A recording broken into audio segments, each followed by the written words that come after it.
I realize this is a not the best timing for a hearing because we just finished session, so folks are leaving. But I don't think that in any way diminishes the importance of this hearing. Sub 6 is a new subcommittee. We'll try in the future to have better timed hearings so that we can get more membership. But I'm very grateful for the members that are here so far, and I'm hoping the rest of the membership will show up soon. And I just want to talk, before we get started on the bills, talk a little bit about the point of Sub 6. I mean, one of the chief purposes of Sub 6 is to allow for a smaller and more deliberative venue to flesh out the complex ways in which we could change this committee's functions and the budget process itself.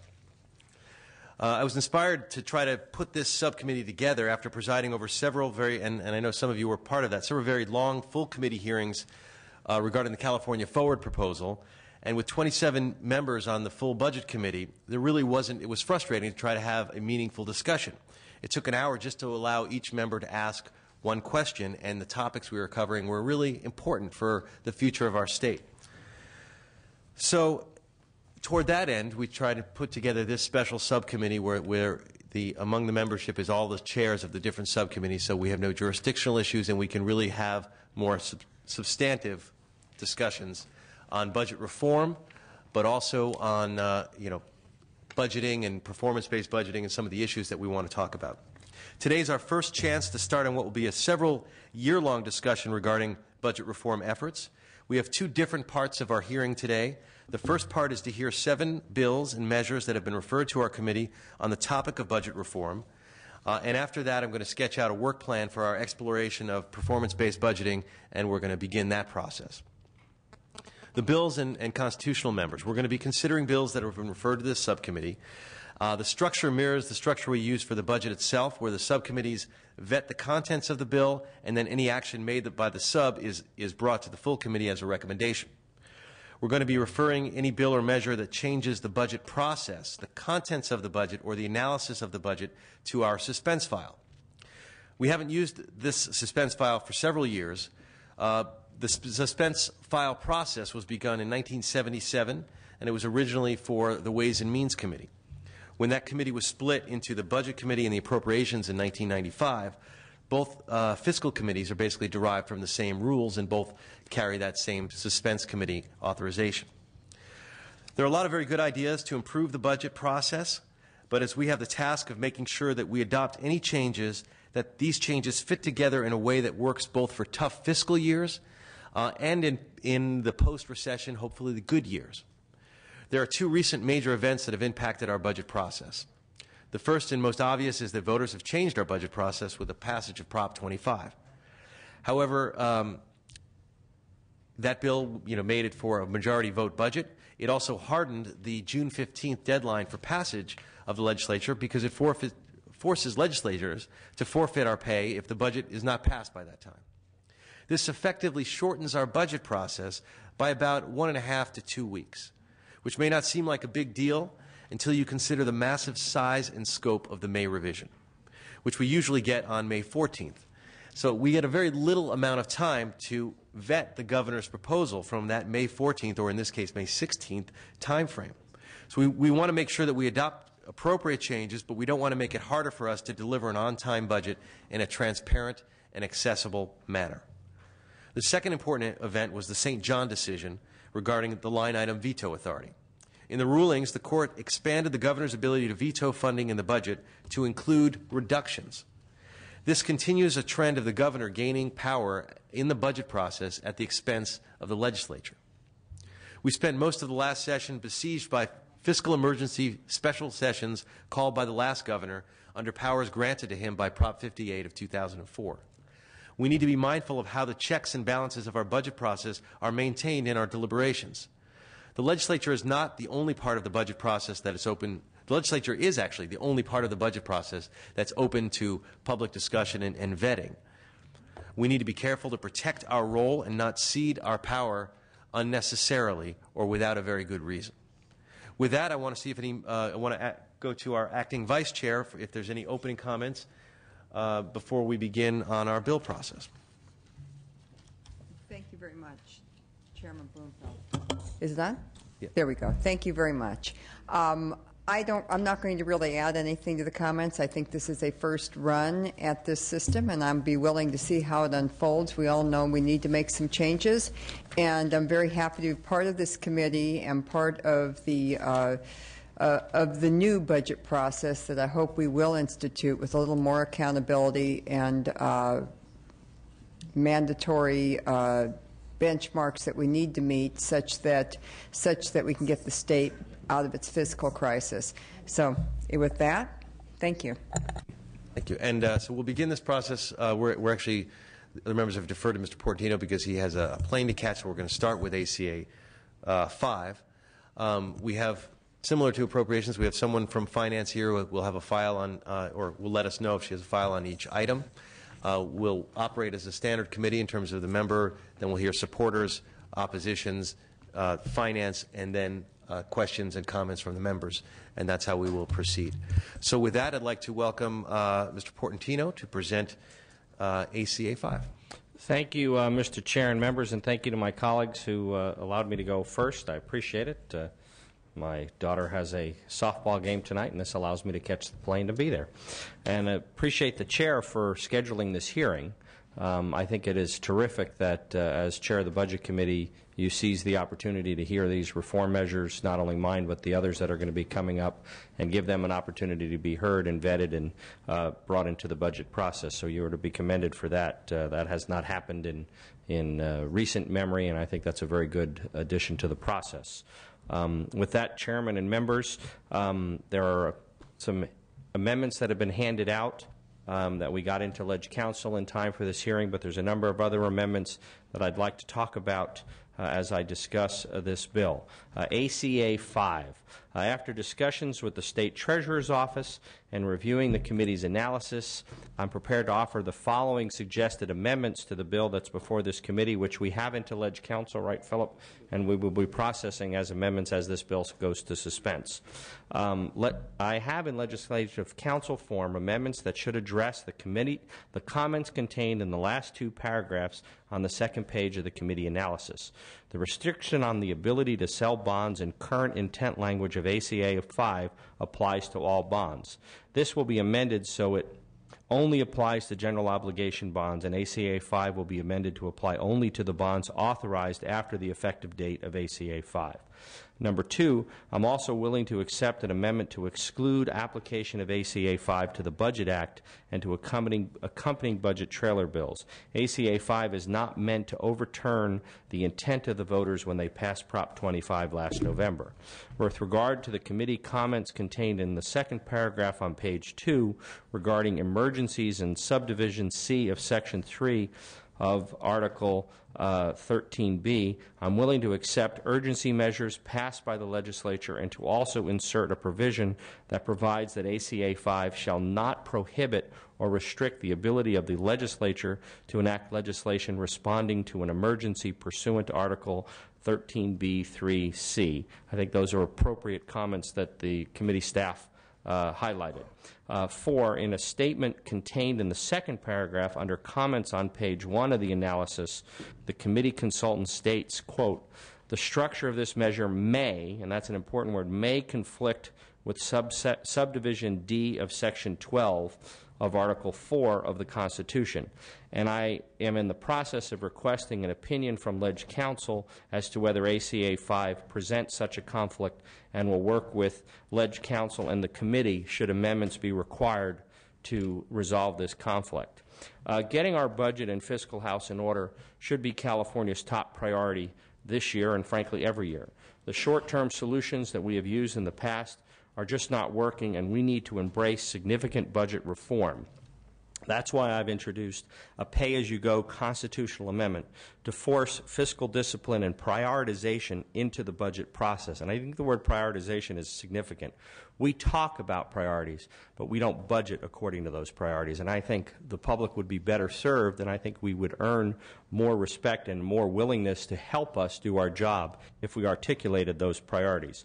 PAYGO will force California to explain those priorities, budget according to those priorities, and stay within our means as we look for and encourage savings. Savings is another important word.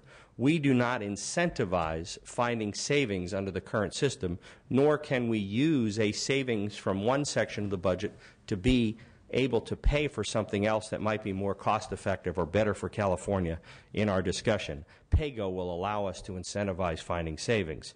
As an introduction, let me start by giving some of the committee a brief history on the federal experience with PAYGO. In the initial PAYGO law enacted in the Omnibus Budget Reconciliation Act of 1990, by statutory requirement, if legislation enacted during a session of Congress had the effect of increasing the projected deficit for the following year, a sequestration would be triggered. A sequestration is an across-the-board spending reduction of non-exempt mandatory programs to offset this increase in the deficit, as calculated by the Office of Management and Budget. These rules were in effect from fiscal year 1991 through fiscal year 2002. In fiscal year 1991, the federal deficit was 4.5% of the GDP, and by fiscal year 2000, the federal surplus was 2.4% of the GDP. Total federal spending as a percentage of GDP decreased each year from 1991 through 2000, falling from 22.3% to 18.4%. The PAYGO statute expired at the end of 2002. After the expiration of PAYGO, budget deficits returned. The federal surplus shrank from $236.2 billion in 2000 to $128.2 billion in 2001. Then $157.8 billion deficit in 2002. Without PAYGO, the deficit increased to $377.6 billion in 2003 and $412 billion in 2004. Deficit spending continued unabated until this year, and some in Washington have called the increase the country's $14.29 trillion debt limit so that we can continue our deficit spending. PAYGO will work, and that is why I've introduced ACA 5 as a pay-as-you-go Fiscal Responsibility Act of 2011. The Act will rein in spending in three important areas by requiring that any legislative measure or initiative spending over $250,000 will only be authorized if there are identified sources of revenue or savings to pay for the proposal. ACA 5 provides no legislative bill may be enacted that spends more than $250,000 unless also specifies savings or new funding sources in an amount necessary to pay for the measure. In other words, anything that costs money must be paid for. No initiative that spends more than $250,000 can be placed on the ballot or take effect unless it also specifies savings or a new funding in an amount necessary to pay for the proposed expenditures. Oftentimes, we all collectively lament how the initiative process takes money out of our general fund because a good idea isn't funded. This will force that discipline on those initiatives. The Treasurer will be prohibited from offering for sale or issuing general obligation bonds authorized after the effect of ACA 5 unless the measure authorizing the sale or issuance also identifies savings or additional revenue in the amount necessary to pay for those bonds. California's bond borrowing has reached the point where the debt load could easily exceed 10% of the annual state budget. If adopted, this measure would force identification of specific funding before issuing bonds or creating new programs. One of the greatest threats to our fiscal security and major costs to the state is the interest that we pay on these bonds. We have used this handy method of finance to allow immediate construction of various infrastructure components, bridges, roads, hospitals, to name a few, with the payback taking place over 30 or 40 years. The fact that California has gone to the bond well a few times too often. California is now one of the most indebted states in the nation. Today, California is 7th among all states in the ratio of public debt to personal income. Only a decade ago, we ranked 22. Viewed another way, each resident in California, every man, woman, and child, owes $2,362 in interest on all of California's bonds currently being serviced. Multiply that by 38 million, and you're talking about more than $80 billion in bond debt more than the entire general fund of the state budget for the coming year. In addition, there's another $42 billion in bonds that have been authorized but have not been offered for sale. Once those bonds are put in play, interest payments could go up another 50%. Most of the damage in approving bonds has been done by the voters, not the legislature. Some of the bond commitments we've undertaken over the past decade include $3 billion for different research, $10 billion for high-speed rail, $14 billion for water, the environment, and parks. All great projects, but we as a legislature should be prioritizing what we want to do and making sure what we want to do is paid for in a fiscally responsible manner. In 2004, voters passed $15 billion in a proposition just to pay the state deficit. We passed about $15 billion to pay the state deficit. California's bond credit ratings is dead last, 50th of 50 states, which means we pay the highest interest rate on bonds purchased by the state. All this comes at a tremendous cost. To service the bond debt when the next fiscal year begins, the state budget will have to commit nearly $8 billion in interest. That figure could be 8% to 10% of the entire budget. Selling of existing authorized bonds and sales of future bond proposals will mean less money for important public programs to millions of Californians for decades. After $12 billion in recent cuts, including drastic cuts to education, health care services to California's neediest citizens, California still faces a $15 billion deficit. In order to provide some of the much-needed discipline in the budget process, I've introduced ACA 5 to require that future spending as a result of legislative action, the initiative process or selling of statewide bonds, may only be made when the associated costs have been identified. And I go back to the lessons learned from local government. When we articulated to the electorate what they were getting for their dollars, whether it was a public works project, a school bond, school parcel tax, whatever it was, the more information we gave the voter about what their precious limited resources were going to spend, the more success we had in passing those measures. This is not about whether we should or shouldn't spend money on laudable projects. This is about putting the pressure on us as a legislative body to articulate our priorities and the vision we want for California. When Pat Brown had a vision 50 years ago about what the state of California should look like, he put that vision to the voters. He put that vision to the public, and the public embraced a vision of California with roads, with infrastructure, with schools, with programs to take care of people who needed it. And they opened up their generous limited resources to pay for that vision. What PAYGO does is it forces us to make that same type of commitment and covenant with the public to identify what do we want to spend our money on, why is it in the best interest of the public, and how are we going to pay for it. I think California will do better. I think California's neediest citizens will do better, because I think the public will trust the process once we bring that specificity to how we budget. And I would respectfully ask for this committee to consider these ideals as this budget goes on suspense and works through the process. This bill, excuse me. Sorry to be long-winded, but no, thank you, Mr. Ports. It's an important issue, and we appreciate your comments. We're going to hear from supporters. He's here for technical questions. Or just for technical questions, okay. We have someone coming up for support. You're here for support or opposition? Opposition, okay. Are there anyone here for support? No, then we'll go ahead with opposition. Thank you.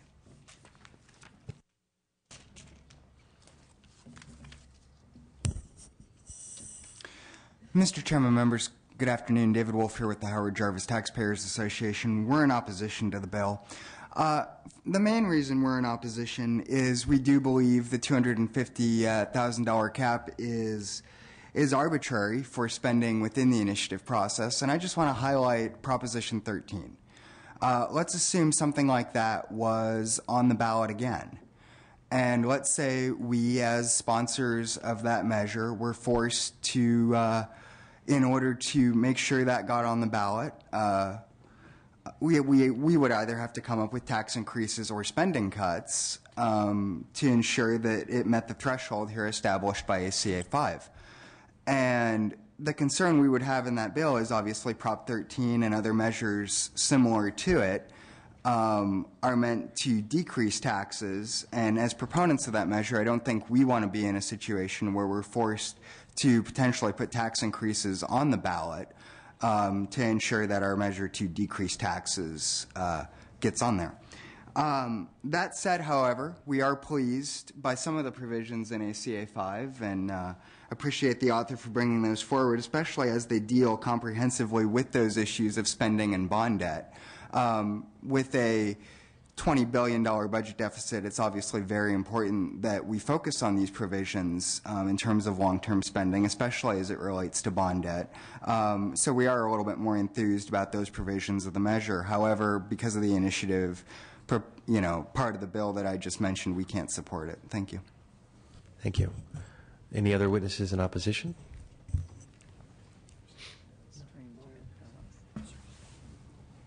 Jean Ross. No, but Jean Ross. Good. Looked like it was on before. Jean Ross with the California Budget Project. Thank you. And I regret having late opposition to this measure. And my opposition is primarily based on the fact that we're not convinced that it explicitly includes measures that would reduce state revenues in that requirement. So perhaps the gentleman from the Howard Jarvis Association may be comforted by my remarks. But I think also, more fundamentally, we're concerned that California suffers from having an overly constrained constitutional framework for policy making. And I think the limitations on your flexibility as lawmakers, I think certainly the author's amendments to exclude emergencies as declared by the governor is a good one. However, there are other unforeseen things, court decisions, for example, that arise that require you to act expeditiously to respond to conditions beyond your control that wouldn't be covered by this. I think importantly, and again the author noted in his comments, that the federal pay-go requirements are statutory, and that allows the body to respond to changing conditions, national emergencies, security emergencies, that the measure that Mr. Portantino has proposed wouldn't do. And so certainly we are sympathetic to pay-as-you-go, very sympathetic to pay-as-you-go as it pertains to the initiative process, since that is, again, out of your control as the individuals who are vested with the responsibility to craft a balanced budget.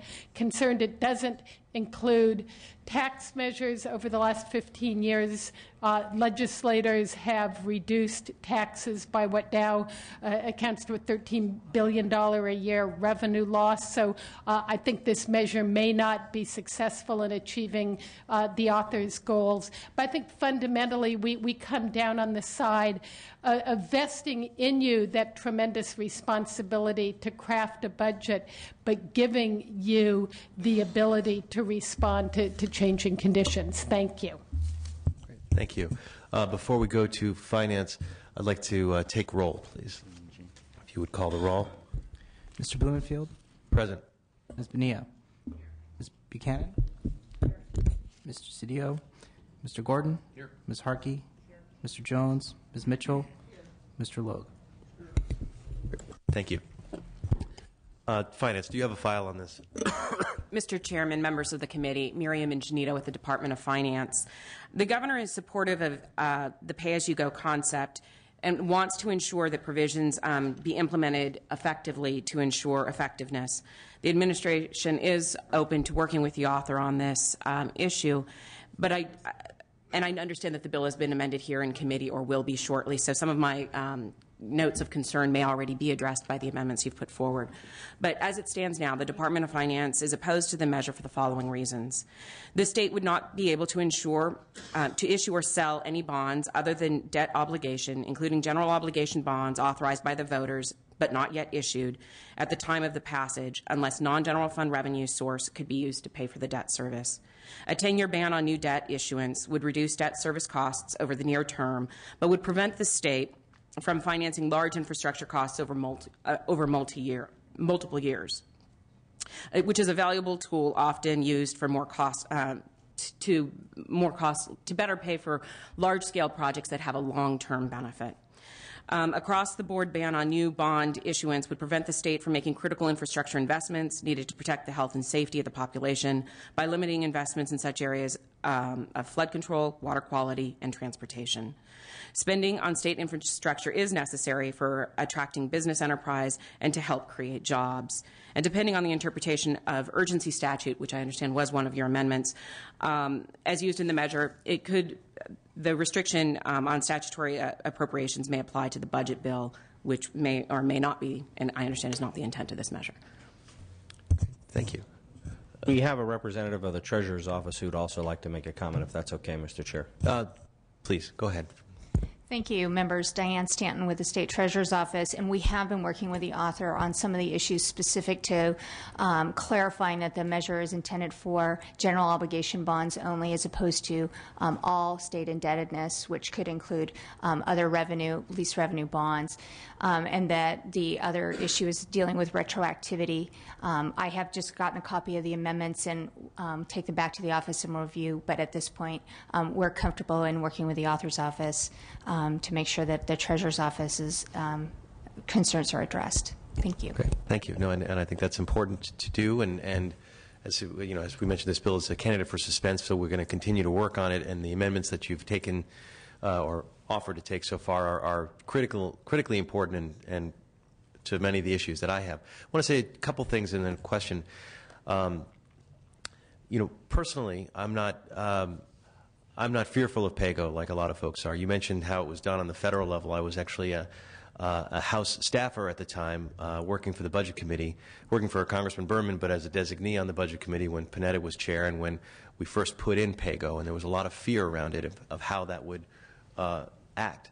And I think it did work well, but there were some differences between what that was and what you're proposing, and not irreconcilable differences, but things that we ought to look at it. And I do have to, though, I disagree with something that you said in terms of that the reason why we ended up with the enormous deficits in 2000 was because of the PAYGO initiative being suspended. The reason, in my view, which I think is more accurate, why we ended up with the large deficits coming 2000 was the Bush tax cuts in 01, the Bush tax cuts in 03, and the Gulf War. And fighting overseas, we racked up enormous deficits, worthy, some of that worthy, some of that not worthy. But that was, I think, it wasn't the PAYGO initiative suspension that caused that ballooning of deficit. And the reason why the deficit, in my view, changed after the PAYGO initiative wasn't so much the PAYGO initiative, but it was Bill Clinton in '96 proposing a budget for the first time to deal with that, where we actually went after the third rail of federal politics, which was Social Security, or the rate of increase on Social Security, and that was a hard-fought battle where it may have resulted in the House changing hands, and it certainly resulted in at least one member losing their position, but it also resulted in, I think, the change from record deficits to record surpluses. PAYGO was part of that equation to some extent in terms of keeping some fiscal discipline, but it really wasn't the activator on that. It was the budget deal of '93. That being said, I think that there's a lot of merit in looking at the PAYGO concepts. I'm a little concerned about the exclusion of tax cuts. I wanted to ask you about that question in terms of, why shouldn't it also apply to legislative tax cuts? If this body is going to have to make sure that we're balanced, why would we want to not have PAYGO for tax cuts? Yeah, the federal, I believe, applied to the tax cuts, and we're definitely open to that concept. I mean, I think that you bring a very good point that if you don't pay for your tax cuts, it's violating the principle of PAYGO. So no, but not under the way the measure is currently written. And I'm definitely open to considering that.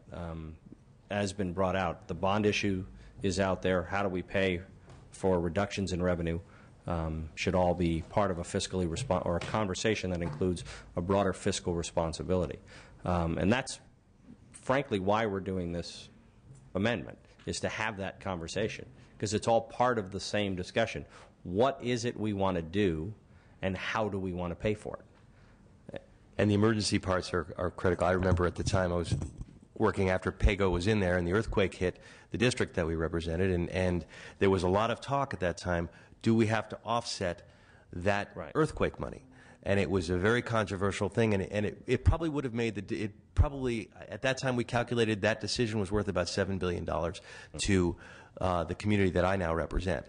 So in terms of, because we ended up on the federal side not offsetting that emergency spending, we were able to get the recovery that helped that area grow. Now, you've already said you're open to that, but I think also we need to, as this moves forward, look at other unforeseen activities that may necessitate circumventing a pay. And Mr. Chair, if I could comment, I think that's why this hearing was healthy.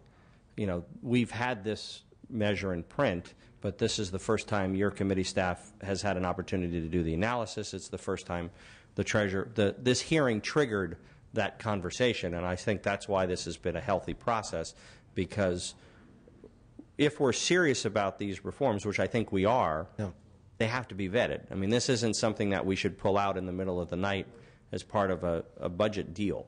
This is something that should be well thought of, well vetted, and have the analysis and the input from the Treasurer's Office, the Governor's Office, your committee staff. The membership is certainly going to have things to say on both sides of the aisle. This is an amendment that does have bipartisan co-authors, and it's something that has to be done right, not something that should be done as part of some other framework. And so that's why I'm very appreciative to have this conversation, because it forced us to get the multiple inputs. And so we see this as something that should be done, but it should be done right. I fully agree, and we'll continue with this process as you know, getting more input as we move forward. Ms. Buchanan, and then Ms. Mitchell. I actually believe in PAYGO. I would suggest that you take a look at California's proposal for PAYGO. I'm not going to say that it's the perfect proposal, but it does include tax expenditures. Right. And the idea that you can give tax breaks and you don't have to pay for them, but if you want to add a program, you do, somehow, to me, tilts the scales in the wrong direction. And I agree with you. So I do have a few questions for you. $250,000, if you assume our budget's $85 billion, and we know it, when the economy recovers, it will go up. That's 0.3 of 1% of our budget, 0.0003%. What's the magic in $250,000? Well, you have to draw the line somewhere. I mean, you can either, if you don't say $1, you have to draw the line somewhere. We thought that was, given the size of California, given the size of the budget, we thought that was an appropriate line to sort of distinguish between a de minimis expenditure and something of consequence. So that's maybe 3 employees. So if you're saying if you want to do anything more than takes 3 employees, you have to then. Yeah, we were trying to make this a disciplined conversation. Okay. So my next question is this.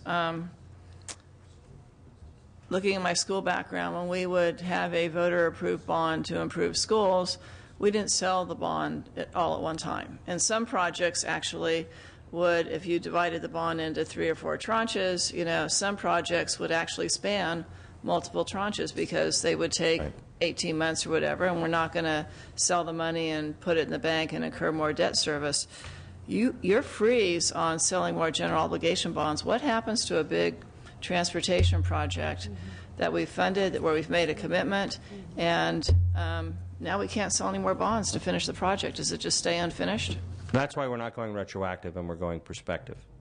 Even perspective.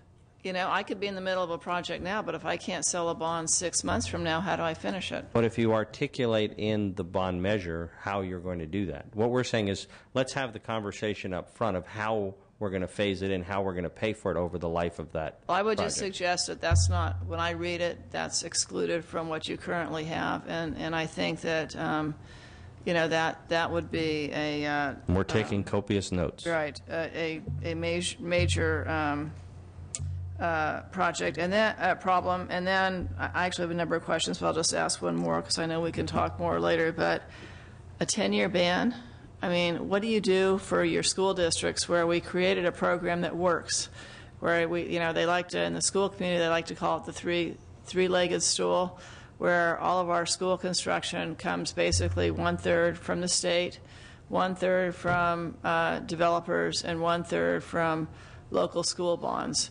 And if you have a 10-year moratorium, you will completely shut down school construction in this state.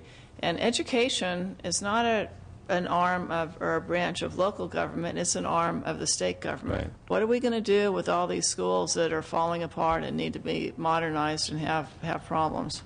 No, I appreciate the input on that particular point. One thing that I'll also point out, we're also having a sunset on this particular amendment as well, because I think it's important that you have periodic review when you do things. But a sunset doesn't take care of a freeze. I mean, Right. you're completely shutting down the school construction project. If you talk to contractors, developers right now, if we don't pass a bond, doesn't apply to local bonds. It does. They need state bonds. They'll have their local bonds. That's 1/3. 1/3 doesn't pay 100%. It pays 33%. So if you've got a school where you've got to pay 100% of the cost, and 1/3 comes from local, 1/3 comes from developers, and 1/3 comes from the state, you have to sell state general obligation bonds to pay the state share. If not, you're going to effectively shut down these projects. And in doing so, you're also going to shut down development, because the only other option then is to go to level 3 fees. And if that happens, you're going to put more contractors out of business. You're going to take your construction unemployment rate, which is 30 to 35%, and make it even higher. And it's not just schools, but there are other programs like that. So, my belief is we need to look at debt service. It's gone up 110% in the last decade. Our revenues have gone up 30%. Our expenditures on schools have gone up 19%. So when we have certain areas of the budget that go up dramatically faster, we squeeze what's available for other programs. But we need to have a real thoughtful discussion on, that I think includes what projects should we be spending debt service on, or should we be using for general obligation bonds, and which should we be financing in other ways. So those are just some of my concerns. I appreciate what you're doing, because clearly we shouldn't be adding new programs or having tax cuts or anything when we don't have additional money. I would add on to Mr. Blumenthal's comments about the federal situation. You also had the bursting of the .com bubble, which dramatically reduced revenues. And I also don't want people to have the illusion that if you have PAYGO, we'll have balanced budgets, because that would have nothing to do with the 20% drop in revenue we've had 2 years in a row. And one last comment is we need to also be sure that PAYGO doesn't impact our ability to fund normal population or cost of living increases for programs on an ongoing basis. So that's it, and I'd be happy to work with you. If I could respond, I think your comments about the debt service, that's an issue in and of itself, and how it pertains to other projects and, as you said, priorities.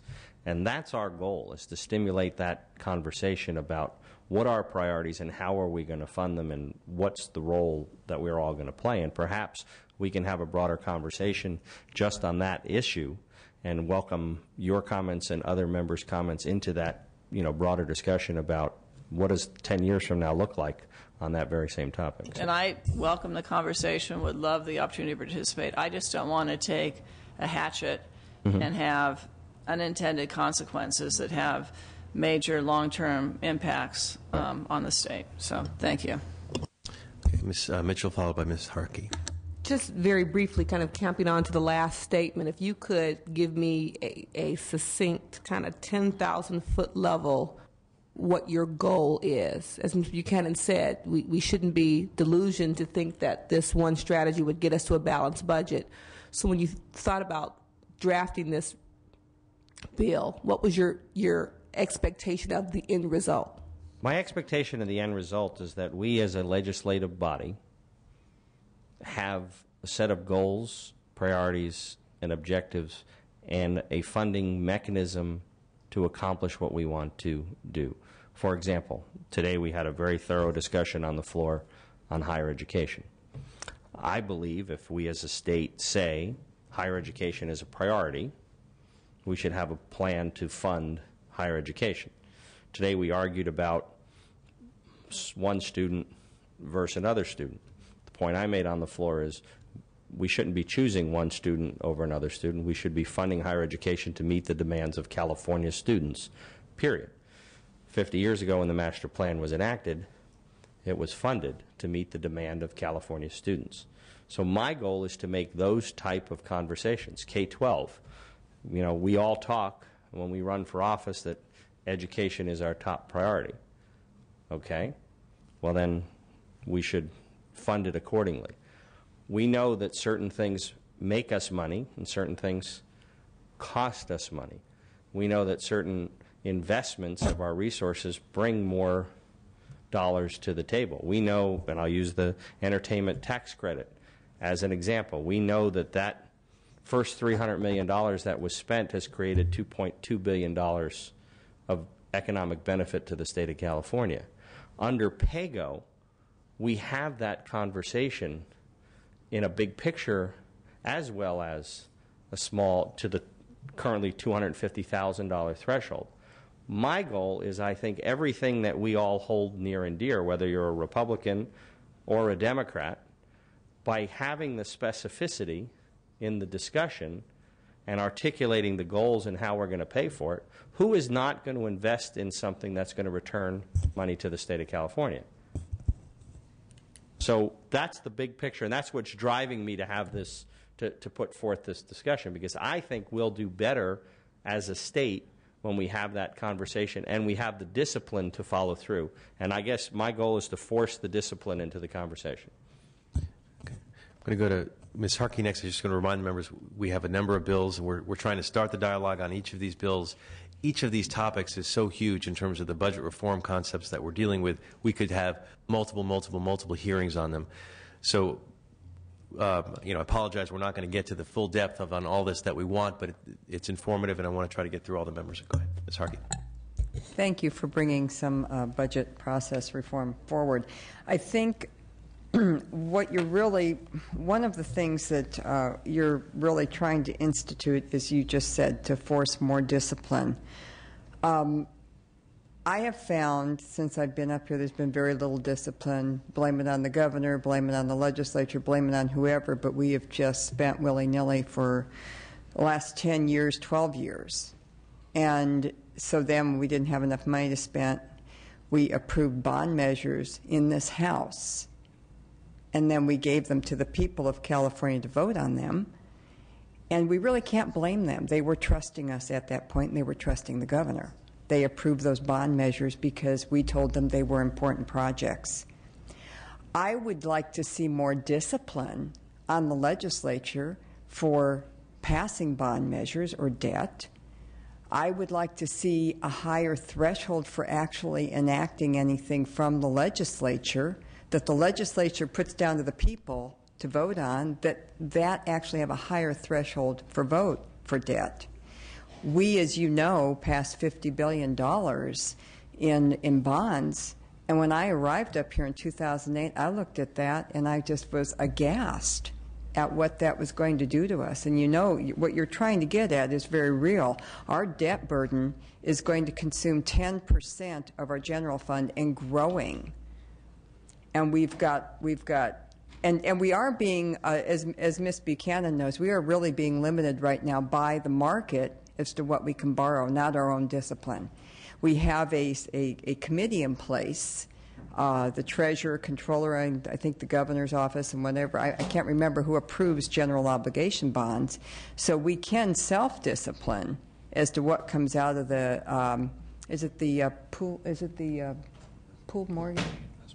Yeah, the investment board. We can have a self-discipline. We don't seem to have that. So That's one of the problems that I have with all of the initiatives we keep putting on the ballot that are supposed to fix California. None of them seem to. And I think they give voters a false hope, which makes us look more like losers up here because we can't seem to get anything going that really does work. One of the issues with this is that it exempts the budget and any policy bills without appropriation items attached to them. So we could be passing, am I right, policy and then figure out how to fund it later? We define the budget including the trailer bills. Okay. Because of the comments from the Budget Committee in that, in theory, when the budget would come to the floor with Prop 25, we want to make sure that we respect Prop 25. Yeah, see, and that's another hand-tying measure, which is what I'm saying. We exempt, really, I think that we could pass policy and then do the appropes later. And so it's... If I could comment on, one of my hopes is that we take actually the policy out of the budget discussion and keep the budget as purely a fiscal, and many of the policy issues that come up during the budget discussion are necessary to get the required votes. So if I could say that politely, I'm with you on that. If one side of the aisle would not ask for policy issues to be injected into the budget, we could have a purely fiscal document. Well, if one side of the aisle didn't need votes that were diametrically opposed to the other side of the aisle, we might get there. But you control the budget process, you have the votes, you control the floor, and you control the legislation. So I don't think you can toss that our way, Mr. Portantino. I love you dearly, but I think that's a false claim. Another thing, when Pat Brown was doing all of his building and constructing, that money actually came from the general fund. It wasn't debt money. We did not tax income tax as much. We had a lower income tax threshold, but we had a larger manufacturing and sales tax base. And I think that's probably where we need to go to gin up California. And I'm happy we're having these conversations, but I think if we want, with the term limits that we've got, the 6 years and the rolling and you're out, and the 8 years over there, and there's no really institutional memory, I think that perhaps the best discipline we could have would be a real true spending cap, where that we started reducing debt as we had excesses and we set our priorities, which your side of the aisle can set the priorities because you do have the votes on the floor, but at least would start the process. And so I think the pay-go would be good if we didn't have an initiative process, if we didn't have so many bond offerings coming off. And the initiative process in itself, I think, impacts this pay-go process where the federal government doesn't have the same issues to deal with. So I think it's a good discussion, but I'm just really worried about tossing a silver bullet down to the taxpayers that ends up shooting us. Okay. Thank you. Ms. Bonilla? Pass. Okay. No other member questions? If you'd like to briefly close. Yes, again, Mr. Chair, I appreciate the opportunity to present this discussion and the fact that the Treasurer's Office and the Governor's Office and your office, as well as individual members, have all expressed interest in continuing to work on this concept. I think that's very healthy. We have to do something. We cannot continue to not prioritize saving money and fiscal responsibility, and with that, I respectfully ask the opportunity to continue to work with the Chair and the interested parties. Great. Thank you very much for bringing this issue forward. That item will go to suspense. Mr. DeStande is next with AB 21.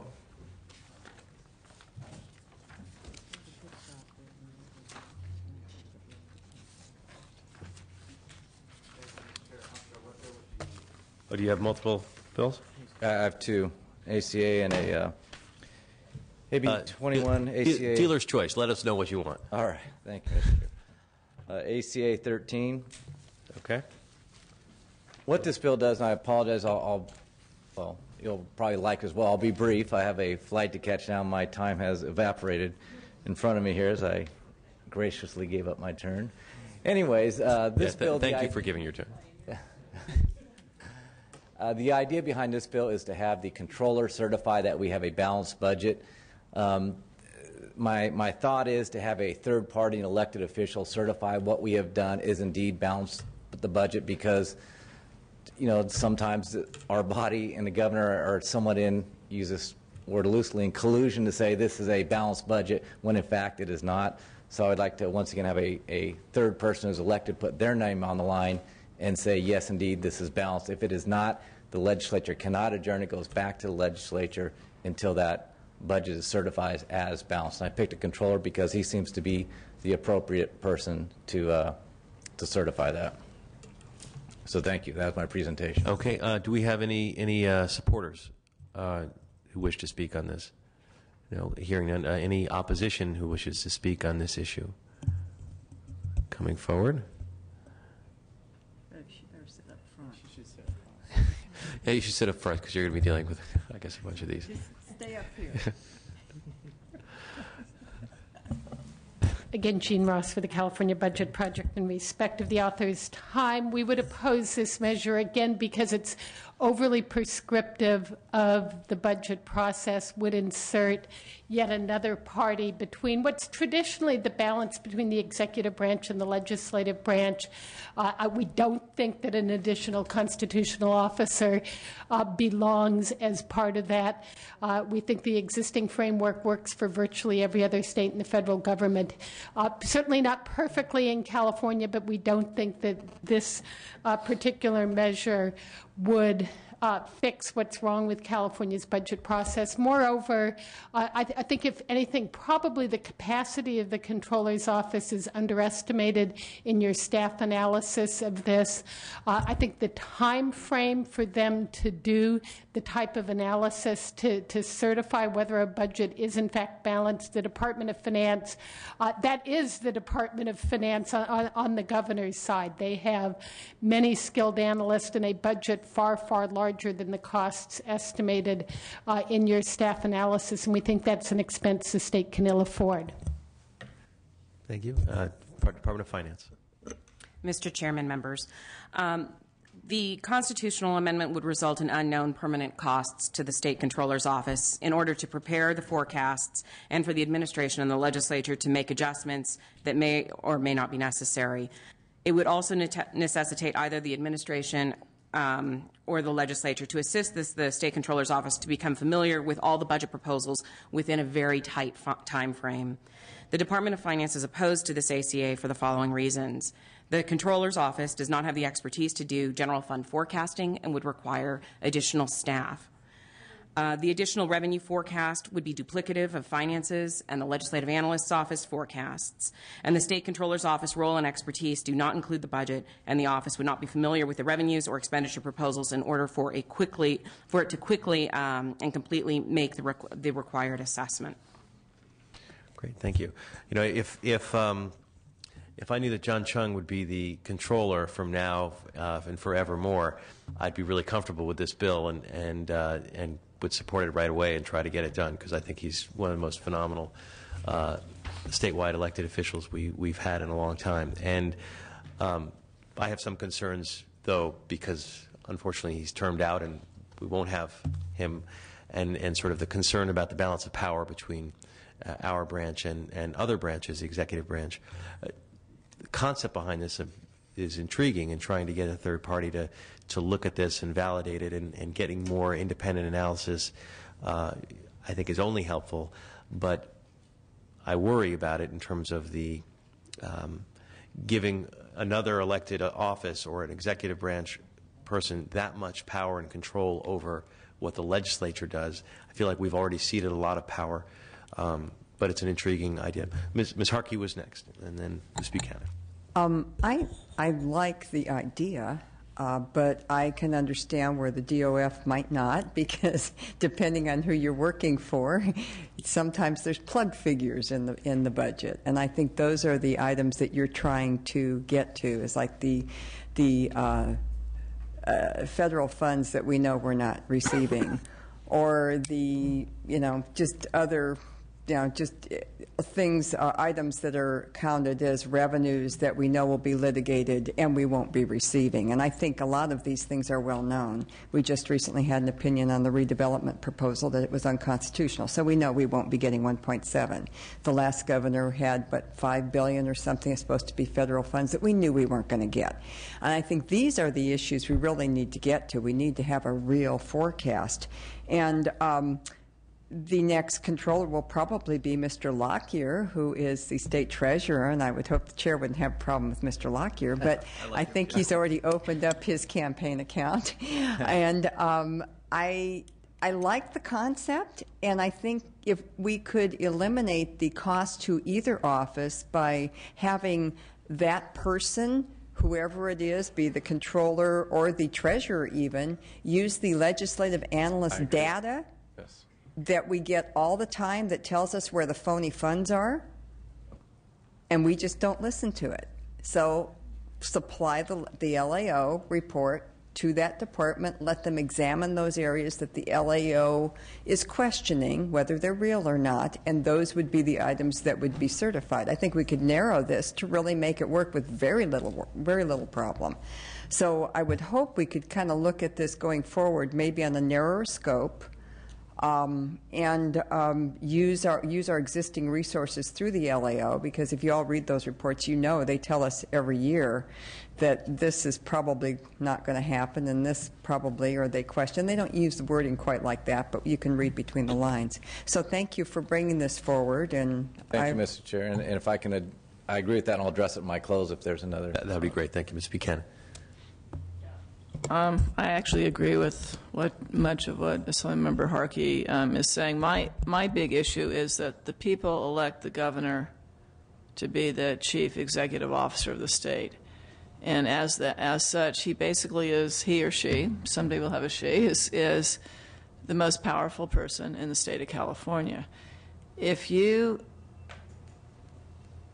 were to implement what you're proposing, we actually would end up making the controller the most powerful person in the state of California, because whoever controls the purse strings is the one that has the most power. So, I may not have liked all what the past governor proposed, but the people elected him to make the decisions, and I think that responsibility needs to reside within the executive branch, and there's a reason we have the change there.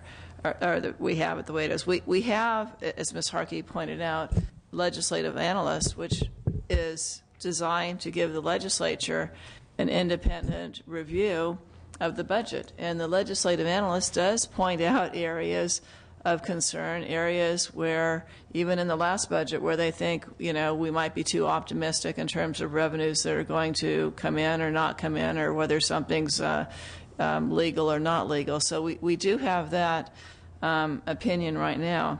But in my last comment about the controllers, there's a reason companies have chief financial officers and controllers. Because controllers are really people who write checks and balance the checkbooks. They're not financial people who actually do the big picture financial planning in terms of what are our revenues going to look like multi-years out, and do that kind of analysis. And I think when you're doing a budget document, and there's a whole lot I would change in terms of how we do it, you need someone who's the finance expert, not someone who's used to writing checks and balancing the numbers. So I question whether the controller has that kind of expertise as well. But in terms of sharing your frustration, as someone who, and I actually worked with my Republican colleague here, it's tough getting numbers, and there's a lot of frustration in what are the right numbers and what do we owe here or there and how much is this really costing. So I share that frustration. I'm just not sure that this is the right proposal for solving that problem. But thank you very much for at least stimulating the conversation here. If there are no other member questions, I'd ask you if you would Thank you, Mr. Chair. And to the points, Ms. Harkey and Ms. Buchanan, that I do agree. I believe the Controller's office, and I've met with the Controller, and I agree with the Chair that he's a very capable person. They can outsource a lot of this issue to the LAO's office. I believe that the information is there, the expertise is there, and I believe they can use that office for the numbers and so forth. Ms. Buchanan's point, kind of what you stated is the reason I think the controller is the right person. He's just the numbers guy or gal, whomever it might be. Their bottom line, look at it and say, is this a balanced budget? Because the 2 years plus I've been here, we've had 3 budgets. They were not balanced. We knew that going in. It is a game that we play between the governor and the legislature. Both are complicit in doing and basically lying about a balanced budget. So that's why I think we need a third party who has some expertise in numbers and looking at budgets to say, yes, it is or it is not balanced. Thank you, Mr. Chair. Thank you. And you have a second bill. I do. AB 2021. Thank you, Mr. Chair. And it's related in the sense that, once again, about budget accountability. Oh. And this idea is we have a lot of extraneous debt out there that we do not necessarily account for in the budget. So the idea is let's put all of our debt in front of us so we can see what the real picture is as we go through the budget. And so put on our liabilities, short-term, long-term liabilities, infrastructure bonds, all that stuff. Let's put it up front on the budget so we know when we're making these decisions, we're not just balancing this budget, but we also have between $200 and $500 billion, whose ever study you take, problem to deal with. And we must start confronting that problem right now and have segregated accounts, which the GASB rules require cities and counties and special districts to do. Let's have accounts to pay off these long-term liabilities. And the second part of the bill would say the governor or whomever, the governor cannot count one-time revenues until they are actually received. You cannot score them. So, for instance, the SCIF, State Compensation Insurance Fund, we were going to sell that for whatever it was, $1 billion. Say, great, $1 billion, score that, move on. Well, most people knew that wasn't going to happen. So this would say you cannot count that money until you receive the money. Then you can count it. But too often we are balancing this budget on projections, things that Ms. Harkey pointed out, never going to happen. We know that. And this is an attempt to move off that for more of an honest budget. Thank you. Okay. Do you have any witnesses in support? I don't know, but I wish I did. Okay. Witnesses in opposition? Jean Russ with the California Budget Project, and actually we have no problem with and would be supportive of including liabilities in the budget bill. I think anytime more information is always better information. The piece of the bill that we oppose is the inclusion of revenues from measures that are not in effect at the time the governor introduces the budget. I think if you wanted to have a parallel construction, you would also say that a governor couldn't assume savings from policies that aren't in effect at the time the budget is put together, which in effect would make it impossible for a governor to propose a balanced budget. A budget is both revenues and expenditures. When you need to balance your budget, we believe it's appropriate for a governor to propose the best mix of either revenue measures, expenditure savings that he or she believes fits the need of California going forward. So we could certainly support the bill if that provision were deleted. Thank you. Okay. And Department of Finance. Mr. Chairman, members of the committee, the administration supports identifying and addressing the state's long-term liabilities. However, the department does oppose this measure for the following reasons. The bill would essentially limit the governor's flexibility to propose balanced budget by limiting the revenue estimates to those under current law, as previously stated. Most of the information requested is already available from a number of source documents that either finance or other departments provide. They include the governor's budget released on January 10th. The budget summary released January 10th also includes the Schedule 11, Appendix A, the Government Code Section 16320. The Government Code General Fund Obligations Report is submitted to the legislature and updated on Finance's website on February 1st and August 1st. So there are a number of places where we believe this information already does exist. And that this could be duplicative. The bill would result in additional unknown staffing costs and resources for the Department of Finance at a time when the state's finances are already constrained and our staff is already stretched. And we believe that the timeline is not feasible. The constitutional requirement placed upon Finance to provide a budget on or before January 10th makes it difficult for Finance to provide additional information in the time specified in the measure. Thanks. Just a technical question for me in terms of how would this impact unilateral or actions by the governor by fiat if he were to sell assets or take actions that could potentially raise revenues, and he wanted to make that part of the budget. When you receive the money, you count it. Once again, the problem that I'm trying to address is the projections or the sometimes illusions of something that's the governor proposed that's never going to happen, and that never does happen. So we're just saying you count it when you sell it then. It's interesting. I mean, of course, the other issue, our whole budget is based on projections. We don't really know how much we have to start with, so it's all one. I mean, we don't actually have an account at the beginning of the year of what we have in our bank, because it's based on a series of projections. But You're with right, that, Mr. I'm sorry. Did you I want would to just say respond to that? that's true, but we have a basic idea of our revenues that are coming in. Not perfect, but what I'm trying to get away is the outrageous stuff that we know is just not true. It's not going to be perfect, but we can get it better than it is right now is the point. Thank you. It's a well-intended concept, and we obviously are still trying to form how to get it, what you're talking about. Ms. Harkey, did you say you had a question? And then. Yeah, I think we have always used rosy scenario projections, and that's part of the problem. I would like to see us project basically on what we have the year before and no more, and then do a mid-year adjustment like with the May revise if in fact things turn better than we thought. That's kind of what you do in your cities. You don't project, but I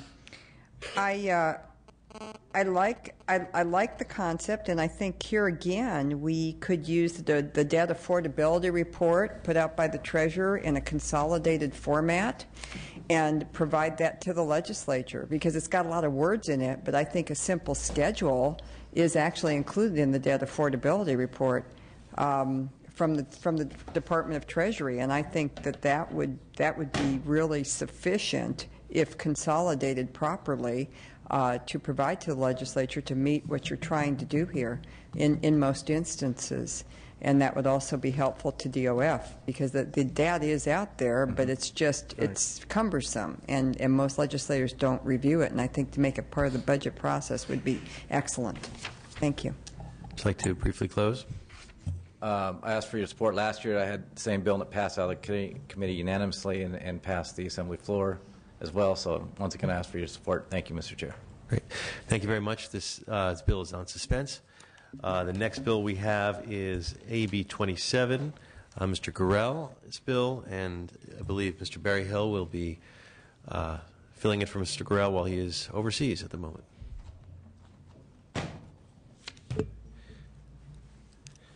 Thank you, Mr. Chairman, committee.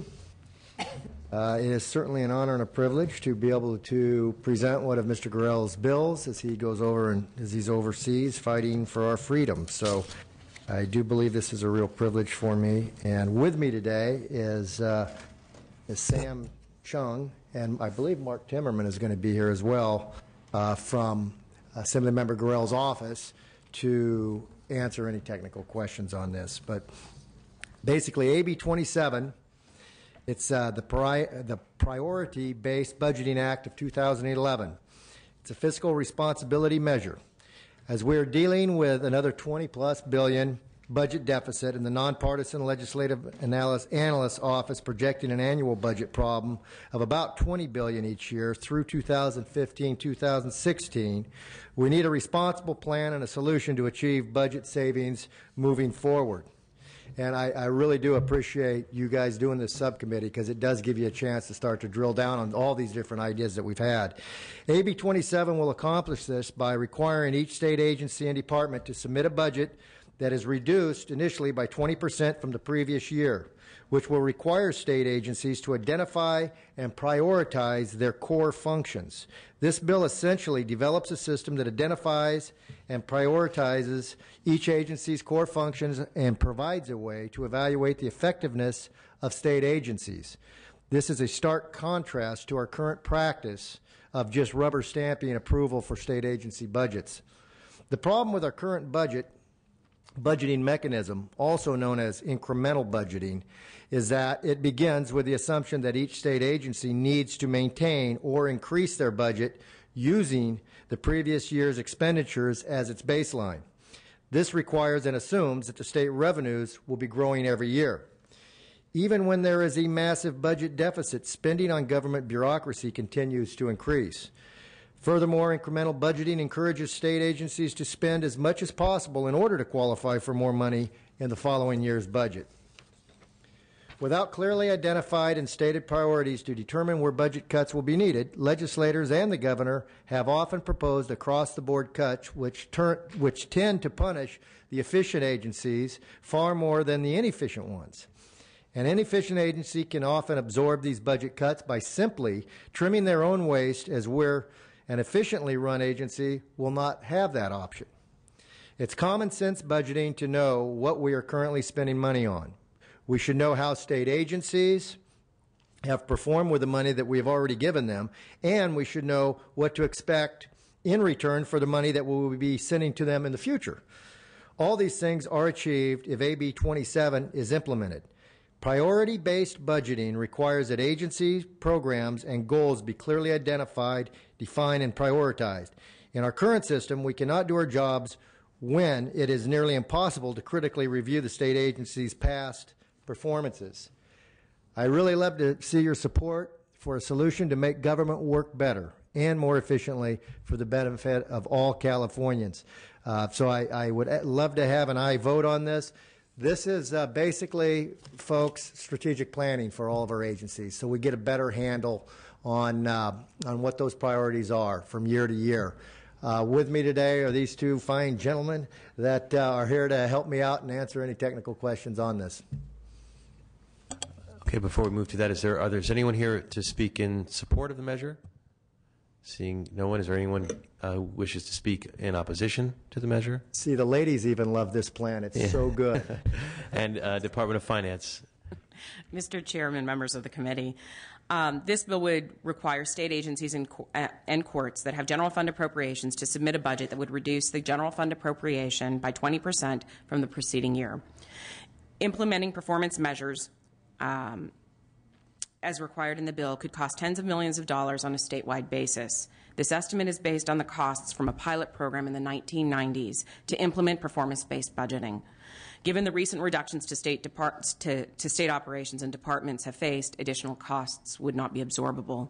The Department of Finance is opposed to this measure for the following reasons. The governor's budget represents his or her someday policy and funding priorities and proposals.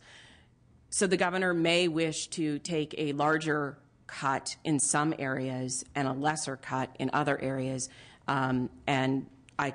The one that came to mind off the top of my head was CDCR, for instance. A 20% cut to a department like the Department of Corrections and Rehabilitation would be very difficult.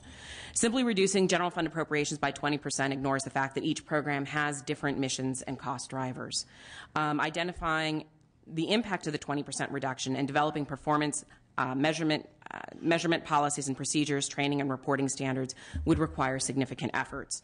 There are not sufficient resources, as noted previously, to fund an implementation of these new budgeting practices and a performance-based budgeting style program at this time. There may be insufficient time to achieve the identification and evaluation procedures, and parts of the requirement are duplicative with the current process. Thank you. I appreciate you bringing this bill forward. It plays in nicely to the second part of our hearing, where we're going to start really looking at trying to do the performance-based budgeting analysis and getting some of the agencies to start thinking that way. It's an important dialogue. I think there's wide consensus on both sides of the aisle that we need to focus more on what the outcomes are in government and what we're getting, and making our doing priority-based budgeting. At this point in time, just moving straight to a priority-based budgeting has problems that the Department of Finance point out, and other issues in terms of how do you deal with the inefficient but high priority spendings of government versus the potentially highly efficient but less of priority. But there are ways to work that through, and that's what we're really trying to get at in this budget committee. And I appreciate this issue being brought forward. Are there any other members who have comments or questions? Let me make one quick comment on this. So this is not saying we're going to cut 20% across the board. Correct. Yeah. This is a starting point, and then they build it back up and as needed. And so, but it makes them plan. What are those core core issues that they deal with in that agency. And so it really makes them, it gives you a strategic plan for each agency, basically. And I think that's something that's critically needed in this state. Ms. Harkey. So what you're what you're asking is for them to submit, think 20% lower, and then it goes from there. Yeah, I think we're going to be hitting what Department of Motor Vehicles and Caltrans today and looking at those two and seeing what that might look like, or just beginning the process. So. Sure. Thank you for bringing it forward. And so I looked at the bill. I think it's one of those things that fits right in on what the chairman's been talking about all along, and we've kicked around. No, and it'll be part of our arsenal as we move forward. I mean, it is a candidate for suspense. It's going to go to suspense with the other bills, but we're certainly, that doesn't mean it's disappearing. It just means it's going to be part of our overall budget structure. Ms. Buchanan. Yeah, as you know, I've co-authored performance-based budgeting bills since my first year. I continue to do so. When I worked in the private sector, I brought in, zero-based budgeting into the corporation for which I worked. When I was elected to school board in 1990, we were essentially bankrupt and brought zero-based budgeting to our school district. We had to cut over 10% the first year. So I believe in whether it's zero-based, performance-based, a hybrid of the two, I believe in that we need to change our budgeting system. The way I read this isn't really either one entirely. And, if you want to carry it to the extreme, which I know is maybe not the realistic, but if you're 80%, if you're at 100% the first year and 80% the second, you're at 64% the third, 51 the fourth, 41 the fifth. I mean, it is that way of shrinking government down and I see what you're down saying. the bathtub. So I mean, I think in terms of what the author wants to accomplish, there probably is some merit in taking a look at this and changing our process. But I'm not sure that this is necessarily the way we want to go about it, because the goal, as was pointed out by the Department of Finance, I don't think is necessarily cut each area by 20%, but to have a better way of evaluating all programs, deciding what our priorities are, and then making informed decisions. Hopefully, Mr. Nastande will have to catch a plane, but hopefully with the right numbers. So. Yeah, I'll let Mr. Timmerman. Mr. Chairman, Mark Timmerman, Chief of Staff to Assemblyman Jeff Gurrell. Assemblyman Buchanan, I think that in the way Mr. Gurrell envisioned this was that the 20% was to do the analysis. I mean, when we kind of hear what the Department of Finance is saying, they're saying that this would cost an awful lot of money to even do this analysis, and yet I think from the perspective of Prop 25, which as the chairman mentioned early on in the debate, it's changed that dialogue for the legislature because they have a different level now of a standard for when they pass this budget without the information. His perception of this was not that there would be a 20% cut this year and a 20% cut next year. It would be that the 20% would be demonstrated for the legislature as the priority that then would be reinstated in the budget by finance and the legislature. But what you would be able to do is look at each of those programs and see where there may be a discrepancy against your current policies. I mean, part of what you see in the bill is that the agency would state out the particular statutes that they would have to amend to even get to that 20%, because what you hear often in a budget committee is it's required by statute. Right. You don't hear anything more than that. This would force them to go through that process to say, here's the 20%, and obviously, here's how it affects our mission, and then you would be able to look at that 20% and say, we're reinstating it. So it wouldn't be a 20% on a 20%. And secondarily, when the work's done the first year, then that would be a substantial advancement for the second, third, and fourth year. Thank you. I'm sorry, you have additional comment. Go ahead. Yeah, I, on the one hand, appreciate what you're trying to do, but what you're doing still creates silos for the budget. And if you're going to go to performance-based budgeting, you've got to get away from creating silos and taking a look at 20% cuts in each area. Frankly, I think one of the problems we have with the budget as a sub-chairs, you never see the budget. You only see PCBs, which makes it difficult for us. So I think there need to be some major changes there. But you've got to tie something like this into a much bigger process, I think, if you're going to have information that adds values. But again, I support the concept of where you want to go in terms of providing more information, so we have more information about programs and make more informed decisions about where we do make reductions. As was pointed out, if I have to cut my household income 10%, I'm not necessarily going to cut 10% across the board. There are some things like rent I probably still have to keep paying. So, I appreciate the effort, but I do see some flaws in the proposal as it's currently written. Great, thank you. Ms. Mitchell. This is really just a general statement based on all of the bills we've had the opportunity to hear today, and to really, again, applaud the chairman for giving us this opportunity to hear these pieces of legislation in this context.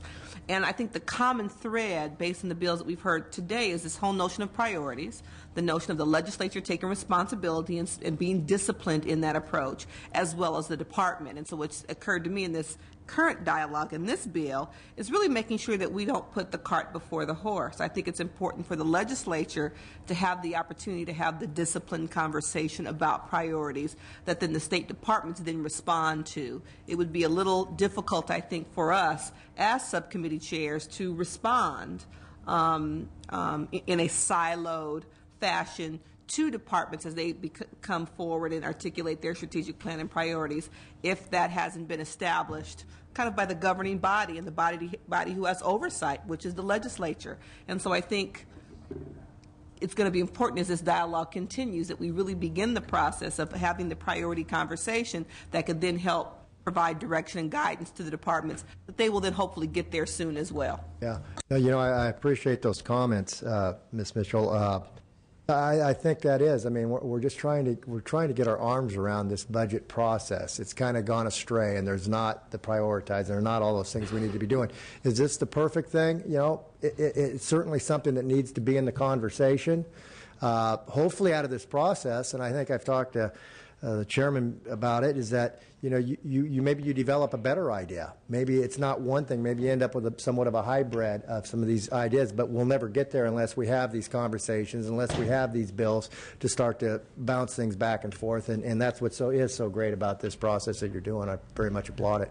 And I'll take that as your close. We're very grateful for you to have brought up this idea with Mr. Gorell's idea. I want to rename it the Pareto Principle because that's kind of what it sounds like. But it certainly will be part of our discussion. And thank you. Thank you very much. And so that bill is going to suspense. Our next one is Mr. Morell, AB 998. Mr. Chair, as the author approaches, can I just get clarification? What's the threshold for suspense for this committee? Is there one? As I stated at the beginning, it's not a dollar value. It's basically things that affect the budget process and the other things I outlined in terms of. So it's less quantitative. Mr. Morell. Mr. Chair, thank you, and fellow members, how are you today? Hey, I'm here today to present AB 998. It's an important measure to promote transparency in our budget process. As our assembly motto declares above the dais, it says, "It is the duty of the legislature to enact just laws." This noble pronouncement, the guiding principle passed down from great statesmen of our great state, is drawn from a fundamental understanding of the meaning of justice. As our Declaration of Independence clearly states that governments are instituted amongst men, deriving their just powers from the consent of the governed. What a profound understanding our early leaders had of the power that could be held by government and recorded and recognize the importance in holding those in power accountable. Accountability is a cornerstone of our dear republic in which we live, and transparency is the prerequisite in achieving that end. We, as elected members of the legislature, have lost the faith of our constituents, the people who have graciously laid their trust in our hands to keep their government on track. At the pinnacle of that distrust is the process through which our budget is decided. AB 998 will encourage the public to recapture their trust in us, their elected officials and representatives. It provides that needed transparency by allowing the people to conduct a thorough review of the budget before a vote is cast. In the end, the consent of the governed, our citizens, from which government derives its just powers, is much more meaningful if it is informed consent. AB 998 would require the full budget proposal to be made available online to our public 3 days before the legislature takes a vote on it. According to this committee's analysis, the budget has regularly been in print for more than 72 hours prior to adoption. This bill simply codifies the process and makes that information available to our public. In today's digital age, there is no justification for keeping taxpayers in the dark. Therefore, please join me in supporting a budget process that is transparent and just, a process that is open to the people, the hardworking men and women of our government who we were designed to represent. Thank you, and I respectfully ask for your aye vote. Great, thank you. We're not having votes on these today. These are candidates for suspense. Very much appreciate the testimony, this important measure. And if we could start with anyone in support of the measure wish to speak. Okay. Yep. A total of 5 minutes for the side, but go ahead. Oh, sure. Thank you very much. Is this on? Turn the button. Did you press the button? There we go. Okay, here we go. Thank you very much. I appreciate the opportunity to be here. My name is Brad Dacus. I'm an attorney and president of the Pacific Justice Institute. We're a civil rights, civil liberties organization, and that's why I'm here today, is because in reading this bill and looking at this language, this is a very basic, fundamental principle of public accountability, public service. All it's doing is it's giving we the people that you're serving, the opportunity to be able to look at and review what you're about to pass that's going to affect the lives of Californians up and down the state. That's all that's being asked here. The only reason that we see that this would be objected to is that for some reason people in this legislature don't want the people to know what's being passed or have an opportunity to scrutinize it.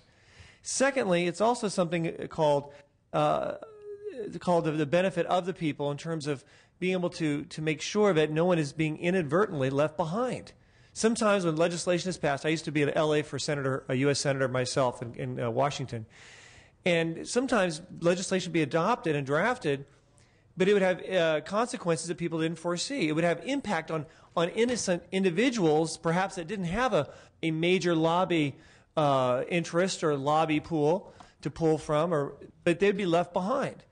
This makes sure that we, the people, and civil rights organizations as well as individuals can look and make sure that that is not taking place. And mistakes do happen. Mistakes do happen. I want to give a classic example of what happens when legislation is pushed through. And that was the health care law passed recently, the federal health care law that you're all familiar with. Pages, about 2,000 pages. It left out something called the joint and severability clause. Now, I'm not going to give too much details from a constitutional perspective, but that mistake may inevitably play a major role in the final defeat of that health care law because it was pushed through without the opportunity for people to scrutinize it and review it. That's just one example of the price that the people pay when we're not adopting and not careful to preserve that kind of public accountability and from public scrutiny. Anyway, I'm just encouraging you today to consider the adoption of this legislation for the sake of we the people, for the integrity and the transparency that everyone in public service should value it to preserve. Thank you very much. Great, thank you.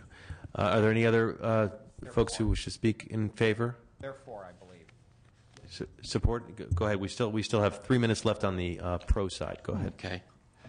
Correct me if I'm wrong, but I strongly suspect that each of the members of this committee has made a commitment to their constituents to honor the idea of transparency. I don't think I'm wrong there.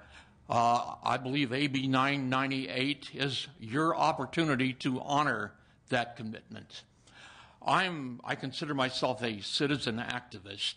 I've retired from my business, closed my business, and I'm trying to do something for my state.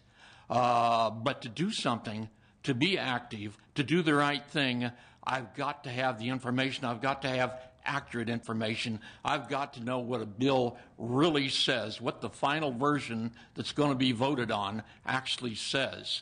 I can't do that for sure without this legislation. So I ask you, for that reason, consider the citizens whose whose purses and pockets that you're taking all this money from, give us the opportunity to see what you're doing, to let our legislators know what you're doing and whether we should support it or not. Thank you. I see there's a third witness. We have a little less than a minute left on the pro side, so go ahead, sir. I'm sorry. A little less than a minute, Dan. Okay. My name's Dan Catania, and I'd like to say that I grew up believing that it's the government by the people, for the people. And I think this legislation will go a long way in proving that. I'd just like to state one quick point here. As I talk right now, my sister-in-law is moving to Washington, D.C.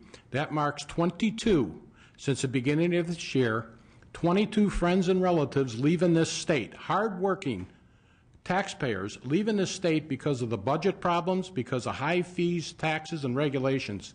When I talk to them and I try to tell them to get active in government, the one thing that they tell me is that all politicians are crooks. That's not my words, that's their words. I think that this legislation go a long way of proving that you want to be open and honest and explain to people. We're losing our tax base right now. We're losing a tremendous amount. We're getting people coming in the state that don't want to pay taxes but live on the dole. We're getting the taxpayers leaving. We need to do something. Great. Thank you very much, sir. If there's any other support out there, we'll just say name, and I don't seeing no other folks wishing to support. Is there anyone who wishes to speak in opposition? Okay, then I'll turn to the Department of Finance. Mr. Chairman, members of the committee, we don't have a position on this measure and would defer to the legislature on how it wants to conduct its own business within its branch of government. Great, thank you. I'll just start.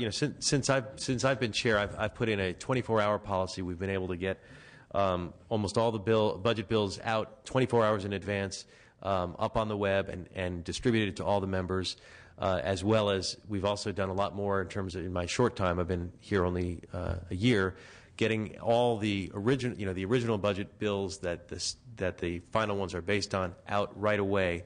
So we've moved a lot in terms of transparency. I'm very open to doing other things that we can do to increase transparency, like sunshine is a great disinfectant, and the more that we can do in that way, the better. Whether I think part of this bill begs the question, whether it should be done through statute or through assembly rules, creating a rule, or how it's done. But I think we all share the goal of more transparency. So I'll go to questions from the members or comments, starting with Ms. Mitchell. Thank you, Mr. Speaker. Having been a citizen activist until taking my oath of office December 3rd, I completely share your concerns and commitment to being engaged and involved in the process. I think it's noble. I think we all have a responsibility, and that's what motivated me to take my citizen activism another step, which was to run for public office. I think all the statements you made are reasonable and logical, and with the exception of a few statements, I would agree with them all. What I've also come to recognize once I've joined the legislature is the challenges of moving a bureaucracy.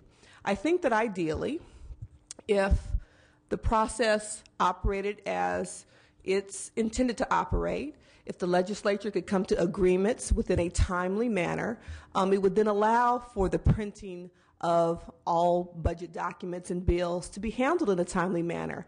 The point I'm making is not to make an excuse, but to simply say that there are a variety of challenges to the process that we all have to take responsibility for. Prime example, the governor challenged us all to come up with a budget deal within the first 60 days of this session. We were not able to do that because a variety of individual interest and partisan interests came into play that prevented us from coming up with a resolution that could actually get a budget bill to the floor and voted upon. So my point is, I think it's easy to assume that the lack of 3-day print process suggests that we are trying to hide something, and I would offer that it's not necessarily that simple, that I agree with you, that it's important to make sure that the citizenry has access to information, but that there are sometimes complicated factors, primarily partisan politics, that prevent us from getting agreements in a timely manner to get documents printed to allow the public to have access. And I would argue that not all politicians are crooks. Yeah, and I would agree with you on with that. Ms. Burrell, if you would like to, unless there's any other comments, if you'd like to close. Yeah. I'm sorry, Ms. Harkey, go ahead. I'm sorry, I don't want to drag this out. I think it's a marvelous idea. I'd like to see something like this go forward. I think being a minority party member, we would love to see things 72 hours in advance. It would make life easy. I think one of the biggest problems and the pressures during the budget session we have is that there are other bills that are majority vote bills that also get changed and morphed in. That's without reference to file. So there's so many things that we are dealing with all at once that we really, to the extent that we can do this to the maximum possible, would be fabulous. And I know that printing things ahead of time lead to certain pressure groups coming in with information and making statements such that legislators back off and decide that maybe they don't want to vote the way that they had originally intended, which I think is part of the reason that when we get into a budget session, the Speaker locks us down, so we can't have access to any undue influences. But I do think this is a marvelous idea. I would love to see it. And I would love to see it, especially if for some reason it's not possible in the budget time due to the majority party's decision that it's just not doable because of the changes going forward. Then at least have it be on majority vote budget or majority vote bills, that everything that is not a connected budget bill actually has to come through in 72 hours. Let's start it on those simple items. Thank you. Thank you. Thank you. And to Assemblywoman Mitchell, thank you for your good comments. And I recognize the bureaucracy. We walk in each other's shoes every day, and we see some of these things. We wish the process could move a little bit further. But I think the answer is simple. If the bureaucracy takes longer, we just push the vote back a couple of days. And so that would be a simple remedy. But also, too, you know, whether you purchase a car or a house, by law, you have to be given a good faith estimate, full disclosure. And so here, a simple thing like a house purchased for $200,000, people say I'll have 3 days to be able to review their good faith estimate. And so I think the same thing here. We're talking about approximately $100 billion bill. And I think, as Holly Mitchell said, not to make excuses, I think the public are probably frustrated with us, and we're out of excuses. I don't think we have any more give-me's anymore. And so that's why I think this will shed light on things. And I appreciate Assemblywoman Harkey's comments that there might be undue pressure, but hey, we're here to make those difficult choices. And so again, I just close with that thought, is we don't want to disenfranchise people. We want to restore light and justice and to our state of California, so we begin to build back our integrity and our credibility, and we restore the good concept of limited constitutional government here in the state of California. Thank you, Mr. Speaker. Great. Thank you very much for bringing that bill forward and for your testimony. And again, this will be part of our arsenal as we put it on suspense with the other reform items that we'll continue to consider. Our next item is ACA 8 by Ms. Olson. I want to thank you, Ms. Olson, for your patience. I know you've been here for a while listening to the bills before you, and appreciate that that you're here before us.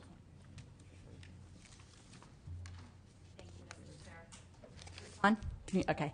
And actually, I'm glad I was here because I really appreciate the collective interest and the bipartisan interest in budget reform. I know you and I have talked before. I'm very interested in those issues and would like to offer my assistance and being willing to help in any way I can as you guys move forward on all of these ideas. I am here for ACA 8. And currently, California is required to pass a balanced budget. However, in recent years, our budgets have only been balanced on the day they were passed, and left us with immediate shortfalls. Better long-term planning and more consideration of our out-year fiscal projections would help to remedy this problem. ACA 8 is a bipartisan bill, has bipartisan support, and it will require the governor and the legislature to budget for the current year, but also to adopt a statement of intent for the succeeding fiscal year that outlines both projected expenditures and projected revenues. Local governments, school districts, and vendors who provide essential services for the state will have more certainty when doing their own budget planning, and that will help them continue to provide services in their local communities without interruption. Part of my interest in introducing this bill was in my experience as a city council member, but in also watching friends and colleagues of mine that served on school boards that have to issue layoff notices to teachers only to have them rescinded a few months later, and it causes this emotional roller coaster that soon begins to affect students as well and lowers employee morale. And part of that is because the school districts and the cities and the counties don't have any kind of even real short-term certainty on what the state budget looks like and what they're going to be receiving from the state. So ACA 8 would help encourage on-time budgets and long-term planning that would help to curb this epidemic and steer us in a better direction. ACA 8 differs from previous two-year budget bills in a couple of ways. One, it's a statement of intent for the succeeding year, the second year, rather than an actual two-year budget. And then the following year, the legislature would come back, the governor would propose adjustments to that statement of intent up or down, and the legislature would then adopt it as the current year budget bill. The second way that ACA differs from previous two-year budget bills is that it still allows policy work to be done in the first year. I think it's very important. Many times there are emergencies that happen, and we as a legislature need to be able to respond to those things with policy items. The legislature, I believe, needs to return long-term stability to the budgeting process in California. I think we all believe that, and that's why your committee is working so hard toward that end. And ACA 8 is just one simple reform that would help and begin to put us into a better direction. It will save the taxpayers millions of dollars by requiring the legislature to resolve deficits in the current year instead of pushing the problem into future years, which merely compounds the problem and increases the deficit. And I'll close with an example from last year is the budget bill that was adopted included a $6 billion deficit pushed off into this year. And so ACA 8 would prevent that from happening, which simply serves to compound the deficit and makes the problem even worse. So I appreciate your consideration, and I do have the Howard Jarvis Taxpayers Association here to testify in support. Okay, thank you. Witnesses in support? Mr. Chairman, members, David Wolf here with the Howard Jarvis Taxpayers Association. We are in support of the bill. And I just want to bring up three key points. I mean, obviously, long-term budget planning is crucially important because, I mean, even before the current economic downturn, we've had a structural budget deficit for a number of years. And part of that reason is, number one, frankly, because we just spend too much money. Number two, just the way we take in revenue is also a concern. You know, the top 1% of income earners in this state, roughly the top 144,000 taxpayers, pay half the income tax.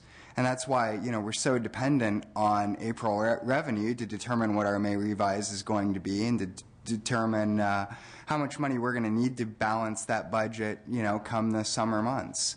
And so to have a long-term planning model to offset some of the problems with both expenditures and the way we take in revenue in this state, if we're not going to develop something like a flat tax or something like that, I think this model in particular becomes very important. And it would also take into account some of the deferrals and some of the things we do to kick the proverbial budget can down the road year over year over year, and something like a long-term model, if we do need to do those measures, and we don't believe that's sound fiscal planning, but if we do need to do those measures, at least a long-term budget cycle such as what's proposed in ACA 8 takes that into account. So for those reasons, we'd ask for your support. Thanks. Any other witnesses in support? Any witnesses in opposition? Okay, Department of Finance. Mr. Chairman, members of the committee, this bill would result in significant costs on the part of the Department of Finance because this amendment would essentially require the preparation of two separate one-year budgets. To document the information underlying the statement of intent, new procedures to accommodate two one-year spending plans would be necessary, including changes in demographic, economic, revenue, budgeting, and departmental systems. Given the recent reductions to the state operations that departments have faced, additional costs are not absorbable. While the multi-year concept is a good one and the governor supports a balanced budget into the future, finance is opposed to this measure for the following reasons. The measure only applies to the governor and not to legislative enactment of that second budget. Current budgeting systems do not facilitate the preparation of 2 one-year spending plans. Efforts are underway to optimize the business management systems in the state, successfully design, develop, and implement, utilize, and maintain the Integrated Financial Management System, which is generally known as the Financial Information Systems for California, or FISCAL. FISCAL could help facilitate the necessary budget transition. However, the system will not be fully operational until 2017-2018. Finance would have to redesign its existing budget systems in the interim to accommodate this change. The interim switch in existing information systems and the subsequent switch to FISCAL would result in considerable time and significant costs. The administration is, however, open to amendments to help reach the governor's and the administration's objectives. Thank you. You know, the idea of 2-year budgeting is actually something I've been a proponent of for a long time and agree with you in concept on. One thing in this bill I'm not sure why this needs to be constitutional, and all the other things are in the government code, the May revision, and all the other elements of the budget. So I'm not sure why this would be. I think we would be raising this as a higher threshold, you know, than the others. I don't know if you want to address that question. Quite honestly, I thought that was a good point made in the analysis. That hadn't been brought to my attention before. I believe we were advised by Ledge Council to make it a constitutional amendment, but I think our goals are the same. So if it can be an assembly bill instead of an ACA, I would certainly be open to that. Great. Ms. Bonilla. Thank you for bringing this forward. And as we've all said over and over, we're having a discussion around many different points, and this is an important aspect of that discussion that I think the chair wanted us to be having in the broad scope of how are we going to go about our budgeting as we look into the future. And I just wanted to say that the concept, certainly support the idea of the concept of long-range planning, balancing within a realistic context of what the future is going to hold, getting all the information we can in the out years on the table so that we have a very accurate, as accurate as we can, context for our budgeting. I think those are all really very good ideas. Certainly at the local level, and my introduction at the city level was that we actually did 10-year projections in our budgeting, and it brought about a lot of restraint and discipline because we were looking out at some really realistic issues in the future. At the county level, we've one of my efforts in the years there was to move to 2-year budgeting, and that's going to be implemented soon. All of these efforts tend to take a long time. There are major shifts that you have to make in order to achieve them. But I wanted to just thank you for bringing it forward and let you know that certainly in terms of the concept as we continue to work on this and the other issues before us, I think this is an important piece of that overall discussion. Thanks. Ms. Buchanan. Yeah, I support the concept of multi-year budgeting. Just as Senator Bonilla said, when I was on school board, we had to do the current year plus projections 2 years out. And I think it makes sense. I support California Forward's proposal when they talk about devoting 1 year to budget oversight and another year to legislation. I think it makes a great deal of sense. So to the extent we actually get FISCAL on board and have other tools, I think it will help move the state forward. And I just also want to note that local agencies can't finish their budgets till we get our job done. And so to the extent that we can plan for multiple years, even recognizing, and I think everyone needs to recognize, we would probably still make, if we did a 2-year budget to coincide with the legislative term, we would still have to make adjustments because none of your projections are accurate all the way through. I don't care how many years you go out. But to the extent that that we can at least have some better forecasts and budgeting if we did a 2-year budget, I think that would make it dramatically easier for school districts, cities, counties, other local entities to plan, and would be welcomed by all. So thank you. Okay. Ms. Harkey. Yeah, I'd just like to offer a quick support statement, and I know the DOF said it's going to cost more and make more trouble, but I think doing a simplified projection for year 2 and knowing that you come back in and readjust is not that big of an expense. It would give us an idea of what our off-balance sheet liabilities are, the items that we've deferred, delayed, postponed, that they expect to really come back and hit us in the next year. And that's what I'm trying to get at, is what are we really looking at, and why do we keep having these big deficit holes? It's because we're bankrupt. And I think this might give us an opportunity to see what we really have to pay off or defer and delay longer in year 2. Thank you. Great. Would you like to close? Sure. Appreciate the comments of the committee very much, particularly Ms. Buchanan, Ms. Bonilla. I think as previous local elected officials, you underscored my interest in this bill very well, and appreciate your comments, Ms. Harvey and Mr. Blumenfeld. I agree. I think we could work with the Department of Finance on the costs, because the statement of intent, I think, would not be too costly if we are maybe a little bit more prescriptive in what that needs to look like or doesn't look like. But my goal is to provide more certainty to local government and also provide us with better tools to do long-term planning. So very much appreciate the committee's interest. Look forward to working with you as you take up the suspense file later on. Thank you very much. Okay, and then our last, thank you very much, Ms. Holt. Our last bill, ACA 16, Mr. Logue has waived presentation. So we're going to move on to the second part of our hearing, which I think will be much quicker than the first part. Members, thank you so much for your attention so late in the day, and after all of these bills that we've gone through. We're going to transition to the next part, beginning that's really dealing with performance-based budgeting, the process. I want to turn your attention to page 12 in the packet that we handed out, which provides an overview of some of my thoughts about performance-based budgeting. I agree with the many advocates who believe that the state would benefit from a performance-based budgeting system. And frankly, as a graduate of the UCLA Anderson School of Business, I'll admit to being a bit of a management geek who often really wants to spend more time on these management problems, trying to figure out how we can make state agencies and California government just more effective. At last year's hearings, we considered some of the changes, and during that process, I was struck by discussions regarding California's troubled history with trying to make performance-based budgeting actually work. California tried, but failed, unfortunately, to implement a thoughtful performance-based budgeting system in an era when the federal government, other states, and local governments across California were succeeding in doing this. It also strikes me that this effort was abandoned in 1999, which was one of the best years in our fiscal state's history.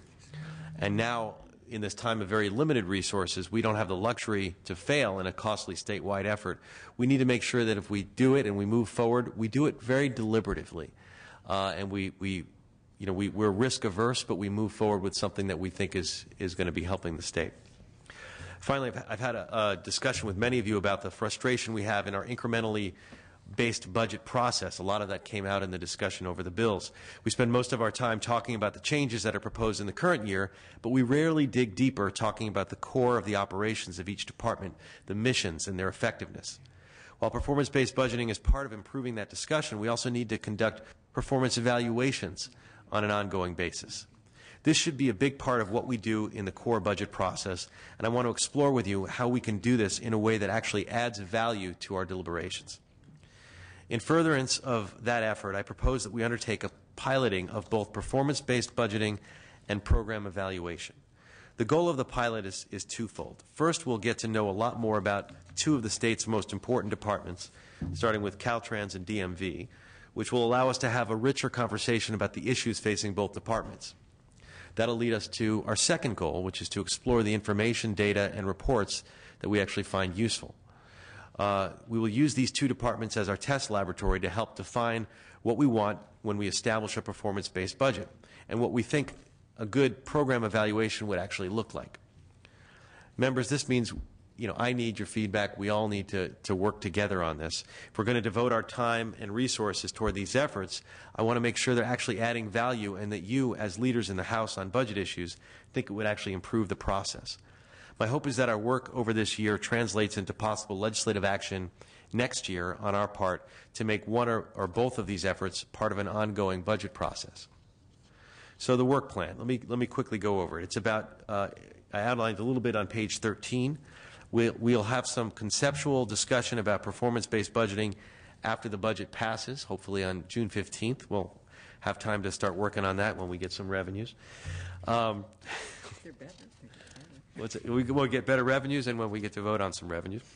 But I want to hear hear again some of the experts that undertake this effort, as well as some of the state departments that have piloted the performance-based budgeting. Then I want to hear more details about the problems associated with our failed effort 15 years ago, and we'll do that again at this time right after we finish the budget.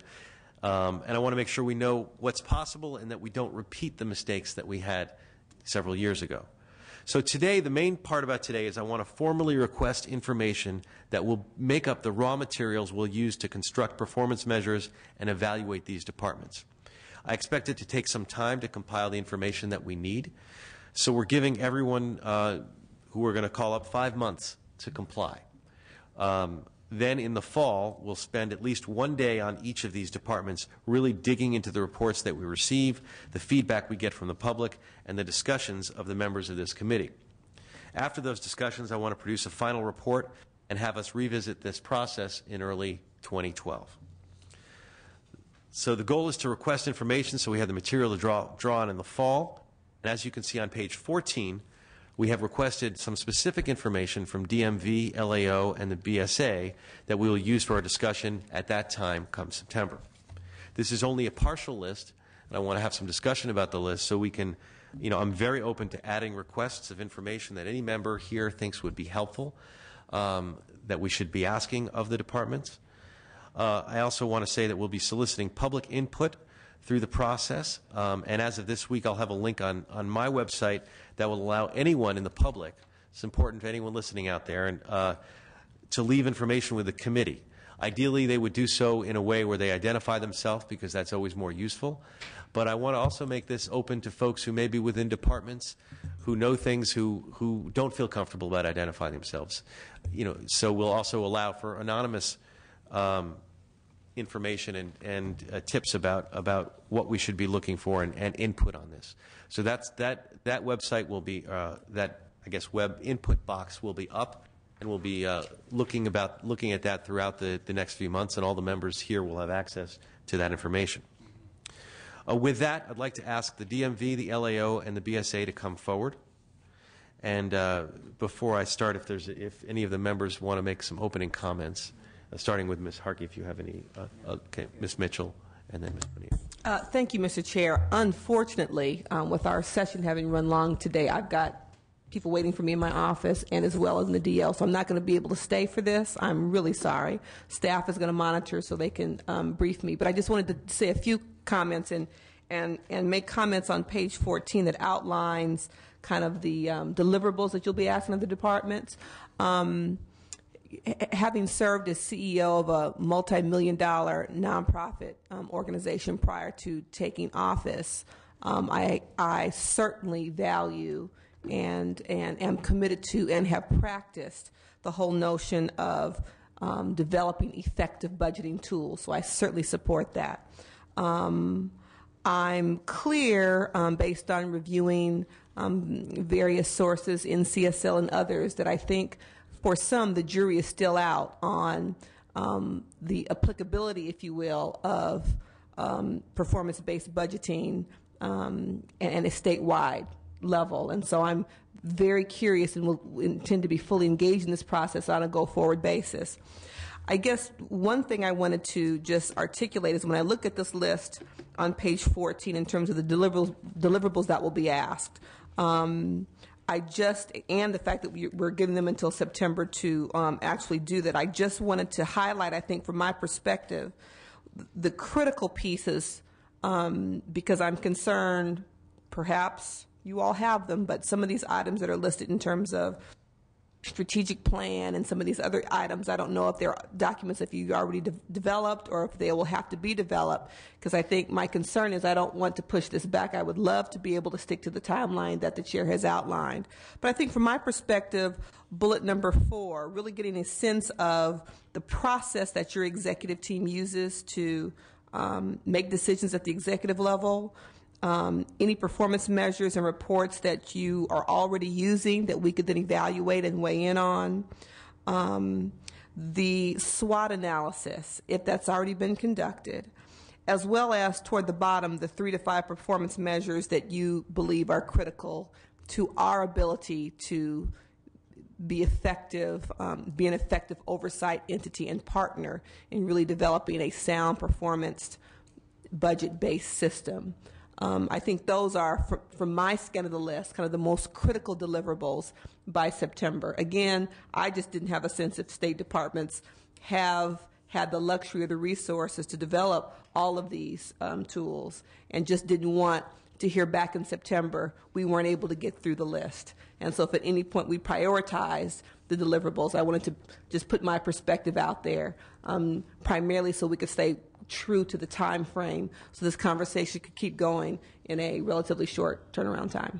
Thank you. And I think part of our discussion here is to talk about, we want to have answers to all these, but the priorities, what they are. And I think you aptly identified, I think, what I believe is the most important priority, which is the 3 to 5 performance measures, and not just what they are, but backing up why they are what they are, and backing up how we actually quantify those performance measures, as opposed to just sort of generically stating them. Completely agree. Thank you. Ms. Bonilla.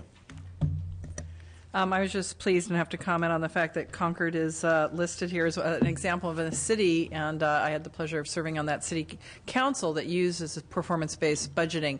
It's a tool. There's nothing magical about it, and this phase of actually determining what we're talking about when we say the word performance is very, very critical.